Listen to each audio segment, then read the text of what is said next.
ഈ ഒരു വീഡിയോയിലൂടെ നമ്മൾ നോക്കാൻ പോകുന്നത് അഡ്രിയാനോണെ എല്ലാവരും ശരിക്കും ഇപ്പോൾ ട്രോളുന്നുണ്ട്, പ്രത്യേകിച്ച് നമ്മുടെ എതിർ ടീംസൊക്കെ. സോ എന്താണ് കാര്യമെന്ന് നമുക്ക് പറയാം. അതിലേക്ക് പോകുന്നതിന് മുമ്പ് നിങ്ങൾ ആദ്യമായിട്ടാണ് ഈ ചാനൽ തീർച്ചയായിട്ടും ലൈക്ക് ചെയ്യുക. 200 ലൈക്കിൻ്റെ ടാർഗറ്റ്. സോ എല്ലാവരും അതിലേക്ക് എത്തിക്കുമെന്ന് വിചാരിക്കുന്നു.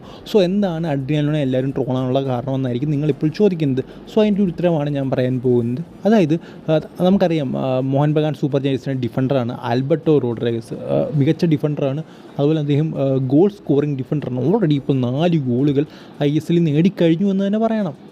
അതായത് ഇപ്പോൾ ആളുകൾ കളിയാക്കുന്നത് അഡ്രിയാൻ ലൂണ ഇതുവരെ ISL 1 ഗോൾ പോലും നേടിയിട്ടില്ല. മോഹൻ ബഗാൻ സൂപ്പർ ജയൻസിൻ്റെ ഒരു ഡിഫൻഡർ 4 ഗോൾ നേടി ഓൾറെഡി കഴിഞ്ഞിരിക്കുന്നു. അതുപോലെ തന്നെ കമ്പാരിസൺ നടത്തുന്നത് അഡ്രിയാൻ ലൂണ പ്ലസ് ദിമിത്രിയോസ് ഡയമൻഡക്കോസിനെയൊക്കെ വെച്ചാണ്. അതായത് അഡ്രിയാൻ ലൂണയും ദിമിത്രിയോസ് ഡയമൻഡക്കോസോടെ ചേർന്നാൽ പോലും 3 ഗോളേ ആവത്തുള്ളൂ. ഈ ഒരു ISL സീസണിൽ നമ്മുടെ ദിമിത്രിയോസ് ഡയമൻഡക്കോസ് 3 ഗോളേ അടിച്ചിട്ടുള്ളൂ. അതെന്താ നമുക്കറിയാം, പരിക്കായിരുന്നു. അതുകൊണ്ടൊക്കെയാണ്. പിന്നെ നമുക്കറിയാം ഡയമൻഡക്കോസ് ഒരു ഡിഫറൻറ്റ് ടൈപ്പ് ഓഫ് പ്ലെയറാണ്. അത് ഇതിൽ സെറ്റ് ചെയ്യാൻ നല്ല സമയം വേണം. സോ അങ്ങനെയൊക്കെ നോക്കുമ്പോൾ അദ്ദേഹവും ഏതാണ്ട് 3 goal. So Adrian Luna plus Dimitrios Diamantakos 3 goal.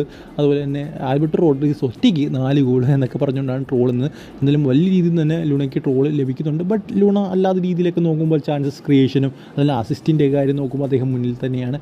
എന്തായാലും ഓരോ സീസൺ കഴിയും തോറും ലൂണയുടെ ഓരോ ടാലൻറ്റ് കുറഞ്ഞുകൊണ്ട് വരികയാണെന്നാണ് എനിക്ക് തോന്നുന്നത്. എന്താ പറയുക, ആദ്യത്തെ സീസൺ അദ്ദേഹം വളരെ മികച്ച ഫുട്ബോളായിരുന്നു. രണ്ടാമത്തെ സീസണിലേക്ക് പോകുമ്പോൾ അതിൻ്റെ ആ ഒരു ഫ്രീ കിക്ക് എടുക്കാനുള്ള ആ ഒരു കഴിവ് നഷ്ടപ്പെട്ടു. അടുത്ത സീസണിലേക്ക് പോകുമ്പോൾ അതിൻ്റെ ഗോൾ സ്കോറിങ് എബിലിറ്റി കുറഞ്ഞു എന്ന് തന്നെ പറയാം. സോ എന്തായാലും ഇനി അടുത്ത സീസൺ ആകുമ്പോൾ ഈ അസിസ്റ്റ് ഗിവിങ് എബിലിറ്റി കൂടെ കുറയുമോ, അത് നമുക്ക് കണ്ടറിയണം. സോ എന്തായാലും ഒരു വീഡിയോ ഇത്രയും ഇഷ്ടപ്പെട്ട ദിശയിലേക്ക് എടുത്ത് വിൽക്കണം.